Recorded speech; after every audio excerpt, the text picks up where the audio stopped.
Alors, comme souvent, c'est la première question qui est toujours un petit peu difficile à poser. J'en avais une. Je ne sais qui d'entre vous avait parlé d'Union européenne. Je crois que c'est Pierre-Antoine. À savoir qu'il y a 5,3 lobbyistes par député européen. 5,3. C'est-à-dire 4000 lobbyistes pour 761 députés, quelque chose comme ça. Voilà. Donc ça, il faut le savoir, c'est un chiffre qui existe. Et puis en même temps, en parallèle, je vois qu'il y a une liste gilets jaunes qui se met en place en vue des prochaines élections européennes. Alors, ce serait peut-être la première question pour un peu lancer le sujet. Quel est l'avenir de cette liste? Est-ce un énième piège ou est-ce qu'il y a vraiment quelque chose d'intéressant à en tirer? Allez-y. Oui, alors il y a une liste, la première grande liste qu'ils ont lancée, je crois, c'était la Ingrid Levasseur, là, je crois, qui est Levasseur, voilà. Et bon, bah, il y a déjà des tensions internes, hein, donc je ne sais pas s'ils vont arriver jusqu'au bout du truc, mais elle a même déclaré qu'elle avait voté Macron aussi, avant de se rendre compte. Bon, il y a des gens aussi, des recyclés du PS, il y a toutes sortes de gens là-dedans. Je crois qu'il y a Bernard Tapie qui soutient cette initiative. Bon, enfin, dès le début, ça s'adresse à ce que Youssef disait, c'est pour les gentils, quoi, hein, vraiment, au sens, de tous les sens du terme, quoi. Enfin, mais par contre, ce qui peut avouer effectivement d'autres, je sais que d'autres gilets jaunes aussi, d'autres associations de gilets jaunes veulent faire des listes et sont déjà en train de s'organiser, mais eux, ils les conçoivent plus comme une manière de faire de la publicité autour de certaines thématiques. Bon, après, c'est toujours le problème le problème, c'est toujours la même chose, hein. Dès qu'on commence à mettre le doigt dans l'engrenage politicien, ça, c'est ce que disait d'intéressant, je trouvais, Chouard, qui disait c'est comme la drogue, je veux pas essayer, quoi, parce que sinon après, je n'arriverai pas à arrêter. Donc, il expliquait qu'il voulait pas se présenter aux élections pour cette raison. Mais c'est un peu le problème, c'est que certains vont peut-être faire des listes motivées par des bons intérêts pour faire connaître certaines thématiques, mais au final, dès qu'on fait des listes politiques, au milieu, il y a des gens qui, eux, ont en tête un agenda politique et politicien, et notamment se placer. Et puis après, il y a toutes les stratégies pour affaiblir les autres listes. Tout ça. Alors, moi, je ne suis pas fan, hein, des mouvements populistes actuels, mais c'est vrai qu'une majorité populiste, ou en tout cas enfin, un gros groupe populiste au Parlement européen peut toujours être intéressant pour un peu court-circuiter, ou peut-être pas court-circuiter, mais en tout cas faire un petit peu du bruit à l'intérieur. Mais bon, il n'y a pas grand-chose à attendre de ça. Ce qu'il faudrait plutôt, c'est s'organiser, comme je vous disais, de manière à... Il faut structurer et former des nouvelles élites politiques qui soient à même de prendre des responsabilités quand s'ouvrira une brèche historique et quand comment dire, le régime sera tellement en crise que l'imprévu surgira dans l'histoire. Et ces choses-là se produisent, hein, à des moments. Donc il faut être prêt. Et le problème, c'est effectivement, si on n'est pas prêt, d'autres le feront à notre place et nous amèneront dans peut-être encore pire. Donc voilà. Donc, je ne sais pas si vous avez d'autres choses. Juste un mot, plus urgent que de faire des listes. Excusez-moi, ça va vous paraître une boutade, mais plus urgent que de faire des listes, réinvestir les campagnes. Oui. Et puis j'insiste sur ce que je disais tout à l'heure. Là, tout à l'heure, ne serait-ce qu'à Nice, on a vu qu'il y avait à la manifestation des Gilets jaunes, beaucoup de gens de l'extrême gauche, gens comme ça, qui arrivent groupés maintenant. Ils ne représentent rien, ces gens-là, dans la population, ni au niveau idéologique, ni au niveau même quantitatif. Donc ils vont arriver et donc nous sommes plus nombreux, nous sommes mieux formés, à nous d'y aller et de nous structurer entre nous et de prendre des responsabilités en interne de cette mouvance qui est encore protéiforme. C'est ce qu'il faut faire. Il faut, à terme, comme disait Youssef, quand il y aura une nécessité d'un pouvoir qui devra se solidifier, eh bien, ce sera sur des gens solides qu'il faudra compter et pas sur les énergumènes du front de gauche et autres. Ça marche ou pas? Ça marche? Ça marche? Oui, ça marche. Ok. Merci pour votre intervention à tous les trois. C'était super intéressant. Je ne suis pas sûre d'avoir exactement tout suivi, surtout votre intervention à vous, mais je me penchais sur vos livres. Alors, j'avais des petites questions. Alors, si je comprends bien, là, Ces gens-là, là, Soros et compagnie, et ses copains, ce sont des personnes qui ont un rêve, hein, c'est ça, et d'une planète unie où en fait plus personne n'a d'identité, de culture, de moyens de s'unir, voilà, avec des valeurs communes, tout ça. Et le but, par contre, c'est ça que j'ai du mal à comprendre, c'est quel est le but de ces gens-là vraiment, si ce n'est peut-être à la limite d'avoir une espèce d'hégémonie financière, c'est juste ça? Non, en fait, c'est les deux. En fait, ils ont ils l'ont déjà, donc. Enfin, le but, c'est effectivement très concrètement la domination et l'hégémonie. Et pour y parvenir, il faut briser les résistances. Et les résistances, ce sont les résistances de l'héritage historique, de tout ce qui fonde de l'identité d'une personne et d'une collectivité.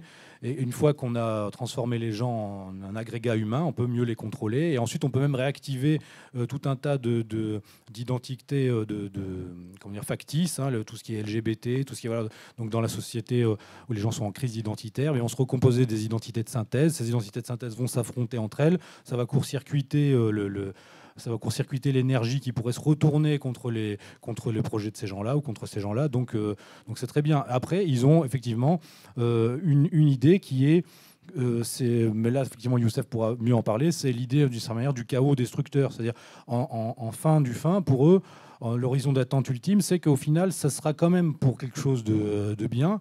Bon, évidemment, où ça sera eux en haut de la structure, mais où au final, il faut passer par étapes, par des souffrances successives pour arriver à une forme de paix mondiale. Mais par essence, la paix sur Terre, c'est ça la différence entre la religion, enfin entre la spiritualité et le messianisme, c'est que la paix sur Terre, définitive, c'est la mort. Enfin, la vie, c'est un mouvement, c'est forcément, il y a des confrontations à gérer.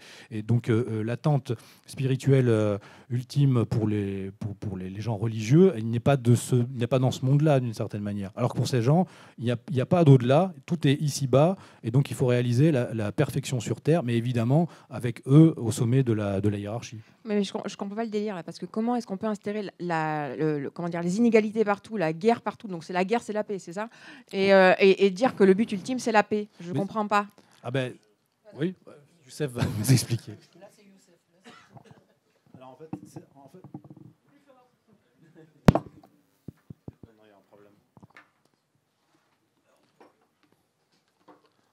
En fait, ces globalistes sont les ultimes héritiers des messianistes. Le projet messianique, c'est celui de restaurer l'Éden paradisiaque que vous trouvez dans la Genèse, dans la Torah, premier livre du Pentateuque. Et c'est un projet double. C'est un projet de restauration de l'Éden paradisiaque, le monde tel qu'il était avant la chute d'Adam, parce que dans la Genèse, si vous lisez la Torah, l'Éden paradisiaque était sur terre. Le judaïsme est par conséquent un matérialisme. Ce n'est pas une religion spirituelle à l'origine. Et aussi faire advenir un monde utopique qui n'a jamais existé. Mais dans le messianisme juif, pour accéder à ce monde paradisiaque, vous devez traverser un certain nombre de catastrophes. Guerre, épidémie, bouleversement politique, destruction des nations, destruction de Rome, Édom, le frère de Jacob, qui dans la tradition juive est Rome, justement le catéchone dont a parlé Carl Schmitt et Pierre-Antoine, c'est la force qui empêche la destruction de Rome. Dans l'eschatologie juive, il y a aussi la destruction d'Ishmaël, c'est-à-dire du monde musulman, et c'est ce qui explique le déclenchement des guerres actuelles, la famine dans le monde, c'est-à-dire qu'on n'est plus dans l'attente de réalisation de prophéties menant au temps messianique, on est dans l'activation de catastrophes pour accélérer les temps messianiques. Et George Soros, comme d'autres, ils ont cette vision de l'histoire. Là, c'est vraiment en résumé, sinon je vous renvoie à mes bouquins. Voilà. C'est la citation d'Attali qui disait encore récemment on arrivera à l'unification mondiale avant la guerre ou après la guerre. C'est toujours la même idée. En fait. Ouais, mais on y arrivera. Mais il y aura la guerre. Voilà. On a une question au fond. 1, 2. Oui. En fait, j'avais une question pour... Levez-vous quand on vous voit, parce que vous êtes loin. Merci. Oui. Avec le mouvement actuel, en fait, ce qui se passe maintenant, qu'est-ce que vous pensez que les futures générations vont faire comme conclusion de ce qui se passe maintenant et dans un futur proche, que ce soit par rapport au mouvement Gilets jaunes, mais aussi ce qui va se passer dans l'international. Quelles conclusions vont-ils faire sur ce qui se passe maintenant? Pas, non, future génération. Les gens, les jeunes de maintenant, ils vont parler de nous dans 50 ans, 100 ans. Qu'est-ce que vous pensez, si vous vous projetez? Qu'est-ce qu'ils vont dire sur nous? Où est-ce que vous voyez, en fait? C'est de la voyance. Non, c'est pas vraiment dans la voyance, mais Je sais vous voyez, faire ça aussi. on a parlé, en fait... on a parlé de l'histoire il y a 200 ans, par exemple, 200, 300 ans. On en a parlé. Et vous pensez, qu'est-ce qu'ils vont penser de nous, en fait? Quelle est la finalité de tout ça? Tout dépend de ce qui Vous adviendra. voyez le mouvement aller vers quelle direction? Ouais, Parce que c'est un peu vague, ouais, voilà, en fait. donc, oui, c'est Parce ça. qu'il est en train de se disperser, donc du coup, vous pensez que ça va aller dans quelle direction? D'accord. Pour nous, pour avoir une idée, en fait. D'accord. En décembre, j'avais déjà eu une question de la sorte. J'avais dit que, quoi qu'il en soit, ce mouvement s'inscrit dans la durée. Parce que il est la résultante d'une crise profonde. C'est comme le mouvement de plaques tectoniques. Elles sont invisibles, ces mouvements sont invisibles à l'œil nu, mais par contre, le tremblement de terre et l'éruption volcanique, vous le sentez, vous la sentez passer. Là, on est dans un tremblement de terre, une éruption volcanique. Mais là, il s'agit de l'histoire. Il ne faut pas voir ça à échelle humaine. Ce qui se passe actuellement va se dérouler, se transformer sur plusieurs années, sur quelques années. Comment il va se transformer? Je veux dire, il faut aussi... on fait de la prospective, mais il faut aussi essayer d'agir sur l'histoire. Ce mouvement deviendra ce que nous aussi voulons en faire. C'est-à-dire, Pierre-Antoine en parlait des groupes agissant pour influencer le mouvement. Soit le mouvement arrive à son terme, c'est-à-dire qu'il permet de répondre aux véritables causes du problème, aux véritables revendications des Gilets jaunes, mais aussi ce qu'attendent les Gilets jaunes, ce dont ont besoin les Gilets jaunes, ce dont a besoin le peuple français, mais qu'il ignore. Il l'ignore. Il faut donc des gens qui travaillent à identifier les causes du problème, qui occupent le terrain, comme le disait Pierre-Antoine, pour empêcher certains de pervertir ce mouvement et donc d'aboutir. S'il aboutit véritablement, moi, ma thèse, depuis quelques années, c'est que la Révolution française n'arrive pas à prendre dans l'histoire de France. La Révolution française, c'est la destruction de la France, même jusqu'à son anthropologie. Ce qui se passe actuellement est, comment dire, la réaction ultime de la Révolution française. Donc, on est en train de vivre une contre-révolution. Par conséquent, est-ce que les pervers et les groupes agissants vont détourner cette contre-révolution et la ramener dans le giron de la République, dans une 6e République par exemple? Ça fait depuis le début des années 2000 qu'ils en parlent, qu'ils y travaillent. Ou alors, ce mouvement permet aux Français de s'émanciper de cette hydre qui a, comment dire, pénétré tous les organes de l'appareil d'État, et même l'hydre lui-même qui est devenu l'appareil d'État, à savoir la République. Donc ce mouvement deviendra ce que vous en faites. En tout cas, ce mouvement ne semble pas s'essouffler. Je te redonne la parole, Pierre-Antoine. Juste des infos, parce qu'on a quelqu'un qui, on a nos informateurs devant les journaux télévisés. On a 80 000 policiers quand même mobilisés pour l'acte 12. 5 000 rien qu'à Paris, 290 000 manifestations, et apparemment, c'est chaud à Paris en ce moment. Bien sûr, bien sûr. Non, chiffre BFM. Voilà. Pierre-Antoine, je t'en prie. Oui, bah, ce mouvement ne va pas s'essouffler parce que de toute façon, c'est la crise de la société ouverte et par conséquent la crise de la République française est structurelle. Donc que ça soit sous la forme actuelle du mouvement des Gilets jaunes ou même plus tard sous une autre forme, heureusement ou malheureusement, il y aura encore des émeutes. Mais pour passer de l'émeute, enfin de la révolte à la révolution d'une certaine manière, mais pas révolution au sens de 1789, révolution au sens peut-être de retour à l'origine, là on pourrait dire, il va falloir effectivement s'organiser plus, se former plus. Je voyais récemment là, Alain Soral qui expliquait que là, les jeunes gilets jaunes sont en train de vivre en accéléré la formation politique que nous, on a vécue pendant plus de temps. C'est effectivement le cas.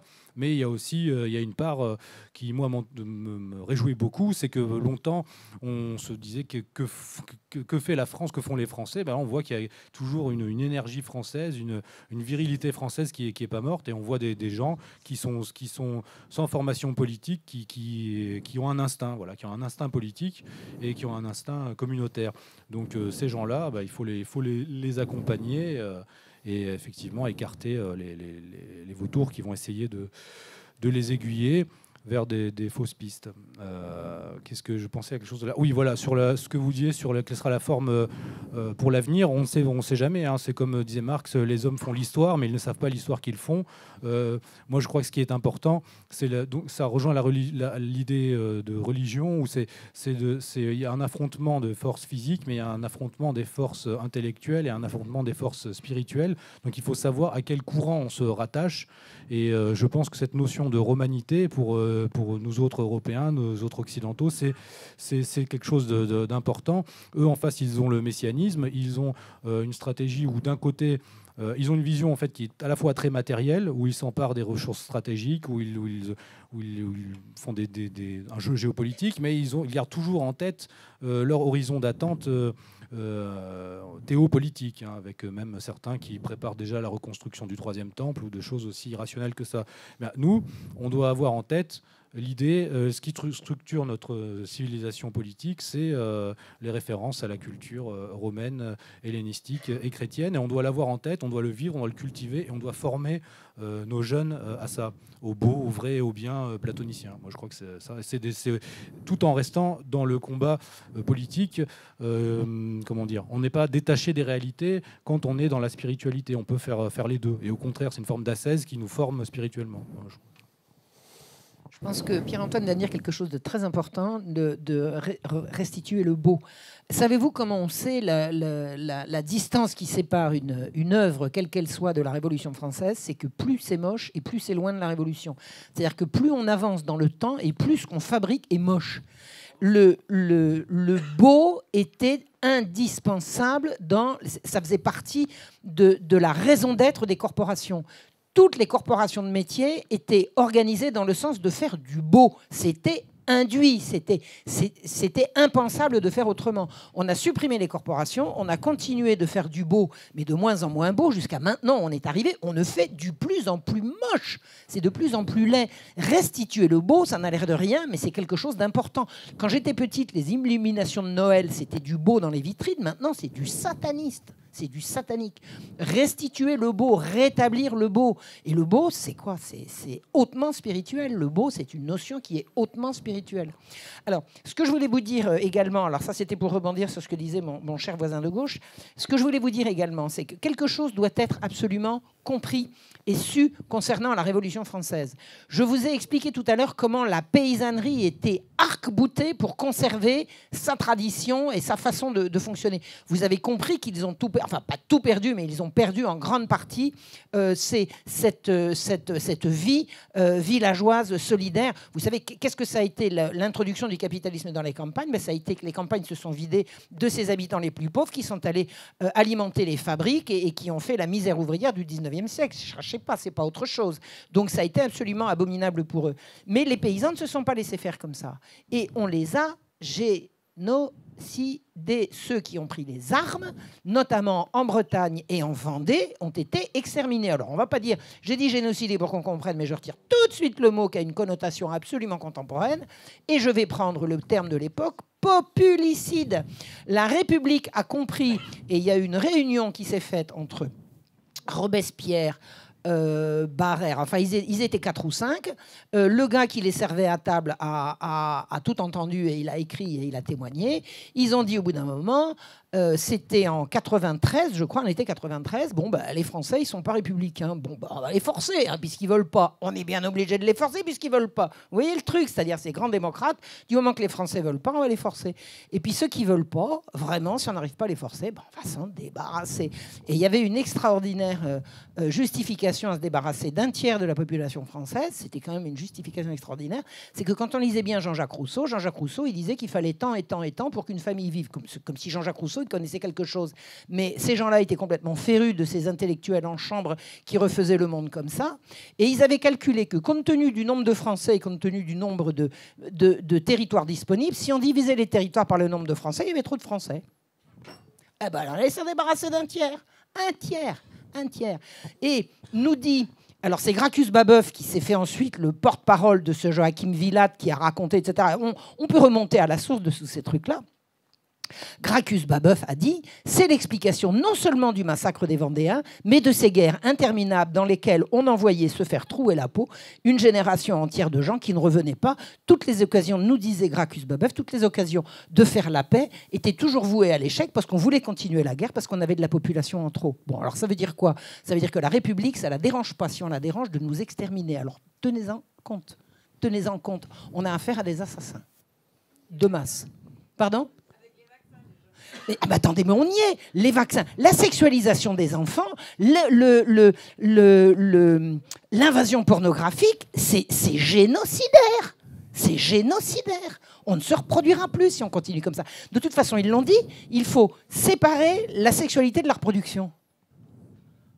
Vous vous rendez compte? On va avoir un sexe pour jouer avec, et il est hors de question de se reproduire avec. Le programme a été écrit. Le programme a été écrit. Ça, je n'invente rien. Je n'invente rien. Donc, il y a un génocide en cours. Et il est foncièrement républicain, qu'on se le dise. Oui. Alors justement, j'en profite, juste avant de redonner la parole, il y a 4 personnes qui lèvent la main. C'est assez rare, encourageant. 5 même. Moi, j'ai découvert Marion Sigaud, 6, via Égalité et Réconciliation. Il y a quelques mois seulement, j'ai découvert sa chaîne YouTube où elle intervient de manière, comment dire, avec beaucoup d'énergie, beaucoup d'émotion. Et pour revenir aux Gilets jaunes, il y a une vidéo d'elle que je vous conseille, où la larme à l'œil, elle dit « Le peuple français n'est pas mort, le peuple français n'est pas mort ». Voilà. Et on va passer à la question suivante. Oui, bonjour. Et bonjour, merci à l'association et aux intervenants pour leur réalisation. J'avais une question... Pardon ? Plus fort. Plus fort ? J'avais une question notamment sur le mouvement des foulards rouges, notamment leur origine. Merci. C'est la Macronie, ça. Au micro peut-être, au micro, une réponse sur les foulards rouges. C'est la Macronie, c'est juste ridicule. Enfin, c'est consternant. Enfin bon. C'est le noyau qui a contribué à mettre Macron au pouvoir. Macron, il n'a pas été mis au pouvoir que par l'oligarchie, il a été mis au pouvoir par un certain nombre de Français qui croient à ces choses-là et qu'on a vu défiler. Je ne sais pas combien ils sont, les foulards rouges, en tout, parce qu'ils sont venus de la France entière. Ils sont venus de la France entière pour manifester au même endroit. Hein. Alors que les Gilets jaunes, par définition, ils manifestent partout. Quelqu'un sait-il combien ils étaient ? Non, mais 10 000 selon la police ou 10 000 selon les observateurs? Alors 10 000 selon la police, ça fait combien selon les observateurs? Il faut diviser par 5 à 10. Pardon? C'est pour ça que je dis, quelqu'un... Non, parce que, vous savez, moi, si je suis dans une manif, je peux vous dire combien il y a de gens. J'ai appris. On m'a dit quand j'étais petite. Ouais. Hein? Bon, quelques milliers à l'échelle de la France, quoi. C'est de la règle. Vous savez comment on compte dans une manif? Si vous arrivez dans une manif à être sur un... Non, c'est très très simple. C'est très très simple. Et en 3 coups de cuillère à peau, vous arrivez à voir. Il faut être sur un promontoire pour pouvoir voir l'ensemble. Vous comptez 5 personnes, vous multipliez par 2, ça fait 10. Vous multipliez par 5, ça fait 50. Par 2, ça fait 100, 500, 1000. Hein. Hop! Et un jour, j'ai fait ça dans une manif. Il y avait un flic à côté de moi qui m'a dit « Chapeau, madame, vous avez appris où ?» J'ai dit « C'est ma grand-mère qui m'a appris ça. » Ma grand-mère m'a dit, tu veux savoir combien il y a de gens, tu fais comme ci, comme ci, comme ça, comme ça. Et les flics, alors c'était une manifestation de paysans dans Lyon, le flic m'a dit, bah, dites donc, vous comptez exactement comme nous. J'ai dit oui, mais pas comme on dit que vous comptez, parce qu'eux, ils savent compter, mais après, c'est les journalistes qui... Hein, puis c'est la préfecture qui raconte. Donc pour savoir combien il y a de participants à une manifestation, il faut juste avoir une vue d'ensemble. Et alors là, comme ça, hein, c'est en 3 minutes, même pas. En 30 secondes, vous arrivez à savoir. Quelqu'un a-t-il une vue d'ensemble des foulards rouges ? En fait, c'est significatif d'une chose, c'est on voit que finalement la Macronie, c'est juste une fine pellicule sur la société française. Ça représente quasiment personne, mais c'est des gens qui sont qui sont aux endroits où il faut et qui c'est ce qu'on appelait la bourgeoisie autrefois dans le langage. Voilà. Là, c'est vraiment les 1%. Bon, et puis après, il suffit de regarder aussi les reportages qui ont été faits sur eux. Là, c'est assez significatif, quoi. On voit vraiment des gens qui ont tous les préjugés de notre époque et qui correspondent vraiment. Voilà. Et en fait, ça rejoint aussi les analyses de Christophe Guilly sur la France périphérique. En fait, une certaine bourgeoisie en France a fait sécession avec le reste de la population et est devenue une partie et un organe de l'hyperclasse mondiale. Eux, leurs intérêts, ils l'identifient avec le globalisme, avec la mondialisation, et non plus avec la nation et avec la population. Donc ces gens-là, au bout d'un moment, qui représentent 1% ou peu de monde, devront bien se rentrer dans le rang et écouter la majorité, quoi. Il nous reste 35 minutes, donc les réponses les plus courtes possibles. Comme ça, on essaie de balayer le maximum de sujets. Le micro, il est où, là ? Des questions oui-non. Oui, vas-y. Oui. Merci à tous les trois pour vos interventions respectives. Ma question est courte. Une solution pourrait-elle être la restauration d'une monarchie d'inspiration catholique, l'aspect monarchie pour la politique et d'inspiration catholique pour l'aspect spirituel ? Voilà, comment s'organiserait-elle ? Alors, comment elle s'organiserait, je ne sais pas. Est-ce qu'une monarchie peut être restaurée en France ? Pourquoi pas ? Est-ce qu'elle doit renaître de la dynastie des Bourbons ? Rien n'est moins sûr. On peut ou Jérôme Bourbon. Rien n'est moins sûr. Je n'ai pas d'opinion sur la façon dont ça peut se présenter, mais pourquoi pas une monarchie ? Et alors, catholique, il faut que ce soit religieux. Quel est le fondement à nous de notre foi commune ? Quelle est toutes les notions que nous partageons en France de bien commun, elles sont toutes fondées sur le catholicisme. Toutes. Tout ce qu'on va pouvoir inventer, ça c'est une valeur de ci, de là, tout ça, toutes les valeurs auxquelles les Français se réfèrent, ce sont des valeurs catholiques. Alors, pourquoi pas ? Comment ? Je ne sais pas. Mais on peut très bien imaginer une nouvelle dynastie. Youssef ? On peut très bien imaginer une nouvelle dynastie. Il y a eu un début à la dynastie des rois. Il y a eu un premier, mais il peut y avoir un nouveau premier. Je ne sais pas. Pourquoi pas restaurer la monarchie en France ? Oui. Juste, il va rebondir sur ça en 30 secondes ? Oui, en 30 secondes. Alors, moi, j'ai une proposition stratégique à faire aux catholiques. Il est clair qu'à l'heure actuelle, dire de but en blanc, on va restaurer la monarchie, la royauté, ça sera rejeté par une bonne partie des Français. Par contre, oui, mais attendez, ça vient. Je chauffe. Par contre, si on explique, comme je l'ai expliqué, comment la notion de souveraineté a été pervertie à partir du XVIe siècle, dans quel contexte, et comment cette perversion a abouti au transfert de la souveraineté divine à l'État, et qu'on explique aux gens qu'en fait, ils vivent sous l'impérium d'un État divin, la République, c'est un État qui a été divinisé. Là, on va leur expliquer, que préférez-vous ? Est-ce que vous préférez vivre sous l'impérium d'une religion occulte, c'est-à-dire la religion de la laïcité ? Ou alors, est-ce que vous voulez vivre sous l'impérium d'une religion que vous identifiez et sous une loi, des lois dont vous avez identifié la source ultime ? Et à cela, vous répondrez, beaucoup de gilets jaunes rejettent le mariage pour tous, etc.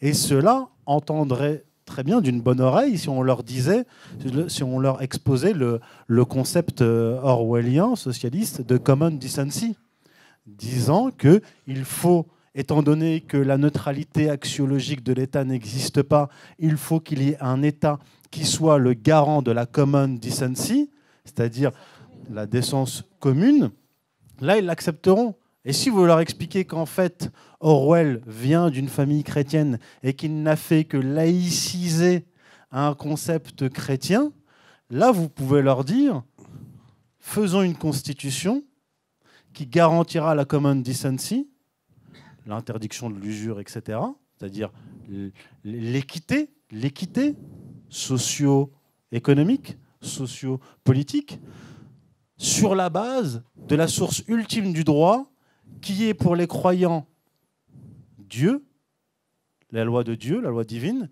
et pour les non-croyants, la loi naturelle. Un non-croyant conviendra que le mariage d'un homme et d'un homme qui paye une société israélienne pour engrosser une pauvre indienne, ça va contre toutes les valeurs de l'humanité, de l'histoire de l'humanité. Donc si vous proposez une constitution qui a pour source la loi divine pour les croyants, la loi naturelle pour les non-croyants, on pourra arriver à un compromis. J'ai une question là-bas. Attends, il y a autre chose aussi qu'il faudrait. C'est une chose sur laquelle je travaille en ce moment. Rapidement. C'est très rapidement. Le droit, la loi, c'était la tradition dans l'ancien temps, et le roi était le garant de la paix.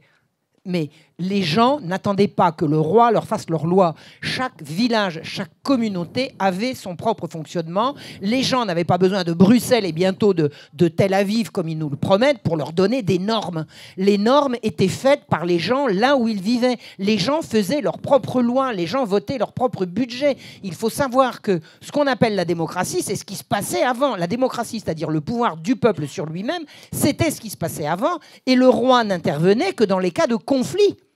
Le roi était avant tout l'arbitre des conflits. Et les populations faisaient, les métiers faisaient leurs propres lois. Les métiers faisaient leurs lois.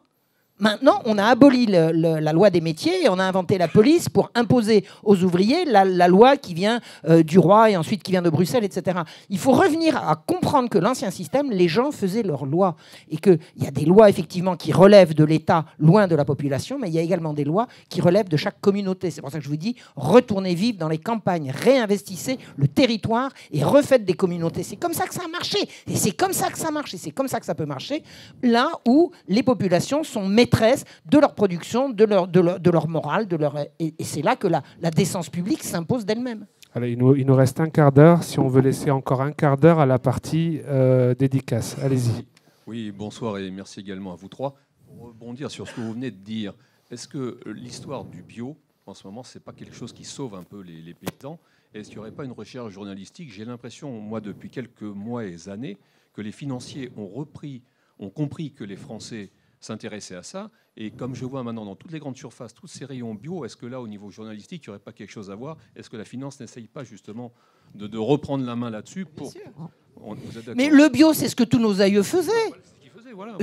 Les paysans, depuis que le monde est monde, les paysans font du bio. On a inventé l'agroalimentaire et le chimique, etc., pour prendre la main sur la nourriture mondiale. Et après, on invente des niches qui vont être bio. Redonner la terre aux paysans, ils vont refaire du bio. C'est quand même beaucoup plus intéressant de faire du bio que d'aller payer des... Vous savez, les paysans, ils s'intoxiquent. C'est horrible. Il y a des cancers absolument invraisemblables avec tous ces produits. Comment ils faisaient nos aïeux? Attendez, ils prenaient les déjections des animaux et les leurs également. Et puis, ils en... Pourquoi ça se fait plus? Parce que les intérêts de la terre sont passés entre les intérêts de gens, comme je vous ai expliqué tout à l'heure, qui ont pris la terre comme un sujet d'enrichissement, alors qu'avant, la terre, c'était pas un objet d'enrichissement, c'était pour faire vivre, le paysan, et deux, les villes. Mais vous savez, les villes sont de plus en plus grosses parce qu'elles sont de plus en plus parasitaires. Une ville, c'est un parasite. Une ville, c'est un parasite. La vraie production, elle est à la campagne. Reprenez les campagnes. Allez-y. Parlez bien dans le micro. Oui, vous m'entendez? Merci pour vos interventions, c'était vraiment passionnant. Moi, ce que je retiens, c'est que quelque part, cette souveraineté, enfin ce bien commun, comme vous l'appelez, elle était mieux gardée, on va dire, quand elle était divisée entre différentes communautés et entre ce qu'on appellerait des corps intermédiaires entre l'individu et l'État. Et donc, je me demande si, quelque part, les Gilets jaunes ne sont pas en train de vouloir se réapproprier cette autonomie, ce vouloir s'organiser par soi-même, sans passer par quelqu'un une oligarchie, donc des normes qui nous viennent d'en haut. Et ce que je me demande, c'est comme vous avez critiqué le RIC, donc l'instauration d'un référendum d'initiative citoyenne en disant que c'était aussi une chimère démocratique, etc., etc., est-ce que ce ne serait pas une tentative pour justement reparler de souveraineté entre nous, entre gens concernés? Est-ce que ce ne serait pas aussi une tentative pour reparler du bien commun, des valeurs qui nous unissent? Et si jamais donc, on critique cette possibilité d'un référendum et d'en débattre, etc., qu'est-ce qu'on peut faire? Qu'est-ce qu'il y a comme autre alternative pour remettre le bien commun, les corps intermédiaires, le groupe autonome, on va dire spontané, de nous, le peuple? Qu'est-ce qu'on peut faire si on ne parle pas du référendum, comment on fait? Voilà ma question. Réponse?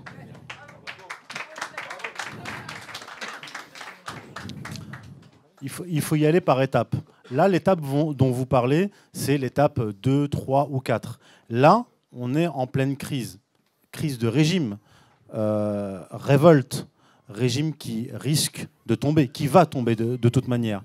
Donc, il faut d'abord éviter que ce régime s'écroule sur le peuple français, mais plutôt qu'il s'écroule sur l'oligarchie, sur lui-même. Vous reprenez le pouvoir. Ça, ce n'est pas un processus qui est simple et évident.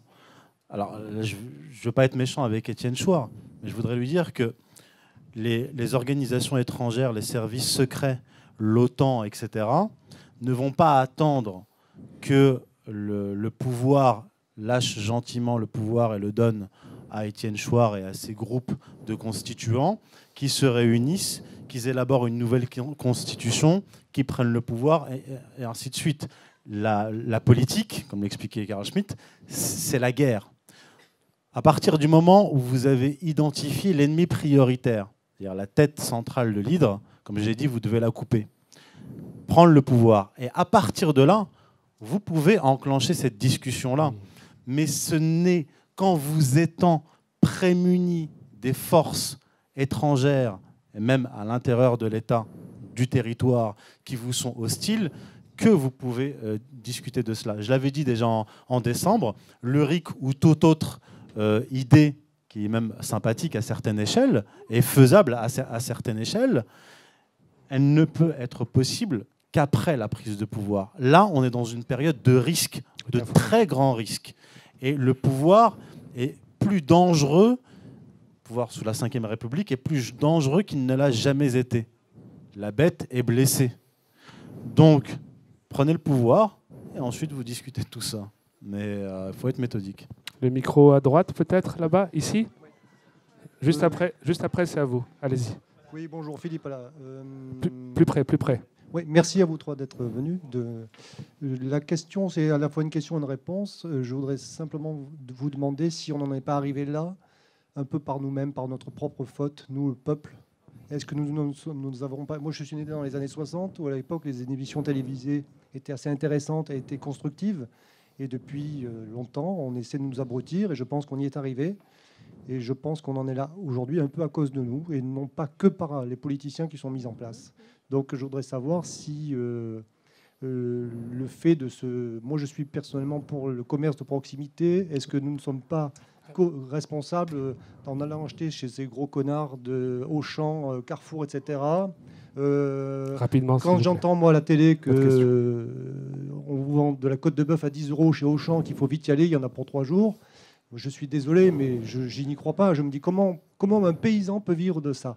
Donc je dis, si je vais acheter à 10 €, je vole le paysan. Et je suis pour le monde paysan, et je suis d'origine paysanne, et je trouve ça incroyable. Et que quand j'entends que Lidl est le magasin élu des Français, quel Français? Moi, je n'ai rien voté. Ah, moi non plus. Personne n'a voté. On nous prend pour des comptes à longueur de journée. Je suis contre Amazon. Moi, personnellement, quand j'achète un produit ou je suis sportif, je fais du vélo. J'ai acheté un vélo chez un commerçant à côté de chez moi qui est venu se faire soigner chez moi. Et je pense que c'est le commerce de proximité. On se fait tous vivre les uns les autres. Et malheureusement, je voudrais que mon Apple, que je suis par contre par force obligé d'acheter, vous peut-être votre Samsung, si on avait eu les couilles de dire j'achète l'iPhone, mais il faut qu'il soit fabriqué en France. J'achète le Samsung, mais il faut qu'il soit fabriqué en France et non pas chez les Chinois. Je pense que ça remettrait un peu l'équilibre mondial. Je pense que alors là, c'est très intéressant ce que vous dites, parce que je me souviens au début que le mouvement des Gilets jaunes a été lancé. Il a été lancé en même temps, je me souviens, il était dit mettez le gilet jaune sur le tableau de bord et en même temps faites une journée entière sans commerce autre que de proximité. Je pense que la solution de commerce de proximité, c'est quelque chose qu'on peut parfaitement maîtriser. Et moi, je l'ai compris il n'y a pas longtemps. J'ai un camion, j'habite à la campagne, j'ai un camion qui passe. Il passe avec des produits qui sont plus chers qu'au supermarché. Je lui prends systématiquement quelque chose. Systématiquement. Parce que c'est comme ça, effectivement, qu'on peut résister. Donc voilà. La résistance par la consommation, c'est quelque chose de... En plus de ça, bon, quand on va au supermarché, tout le monde sait qu'on achète des trucs, y compris qu'on n'avait pas prévu. Alors que, voilà. Donc, on a vraiment, je pense, une capacité de résistance par la consommation. Et consommation, c'est pas de consommer bio, c'est de consommer local. Local. Il nous reste bio, 5 minutes. c'est une arnaque. Le bio, c'est une arnaque. C'est encore un marché. Sur ça, je pense que vous avez entièrement raison. Et d'ailleurs, même là, j'étais dans une conférence en Ariège, les camarades s'organisent de cette manière-là. Ils font des AMAP de producteurs. Ils essayent d'acheter le plus possible les produits qu'ils produisent eux-mêmes ou que leurs camarades produisent. C'est ce qu'il faut faire. Et une fois qu'on a même constitué un réseau comme ça, il faut le relier aux camarades qui, eux, sont dans les villes et pour qu'ils achètent aussi ce type de produits. C'est la solution aussi. Mais ce n'est pas la seule solution. Il faut, en fait, comme toujours, tout faire en même temps. Il faut faire ça, mais ne pas abandonner le terrain politique et le terrain de l'organisation politique et s'organiser politiquement. Et alors les journées donc 24 heures, mais si chacun se met en tête, si on est aussi actif que les messianistes actifs, c'est-à-dire vraiment avec une constance inexorable, je pense qu'on pourrait faire beaucoup de choses. C'est ça qu'il faut faire. Youssef, tu voulais rebondir? Et puis après, on a une dernière question. Alors plusieurs choses. D'abord, j'ai entendu qu'on me disait mais prendre le pouvoir, mais comment? Mais alors déjà, le pouvoir est en train de tomber. Le pouvoir est en train de tomber. On n'est pas des révolutionnaires professionnels. Les bolcheviks, par exemple, étaient organisés. Ils avaient des têtes pensantes. Ils étaient formés et ils agissaient du matin au soir, comme le faisait Staline quand il était jeune, pour prendre le pouvoir. Et financer. Et financer. Or, là, à l'époque, c'était une minorité qui était active pour prendre le pouvoir. Là, la configuration est différente. C'est une majorité qui se révolte. C'est une véritable révolution non professionnelle, artisanale, mais de la masse. C'est-à-dire que lorsque le régime tombera, et il tombera entre les mains du peuple. Mais dès maintenant, il faut que les Gilets jaunes s'organisent. Des gens formés en France, il y en a, dans toutes les catégories. Militaires, ingénieurs. En France, en 24 heures, vous trouvez un nouveau gouvernement. En 24 heures. C'est très, très rapide. Mais effectivement, je ne sais pas si on peut compter sur la police. Par contre, on peut compter sur la fatigue de la police. Quand la police sera trop fatiguée, là, par contre, il faudra compter sur l'armée. Il faudra compter sur l'armée. Il y a déjà un article 36 qui est prévu pour ça.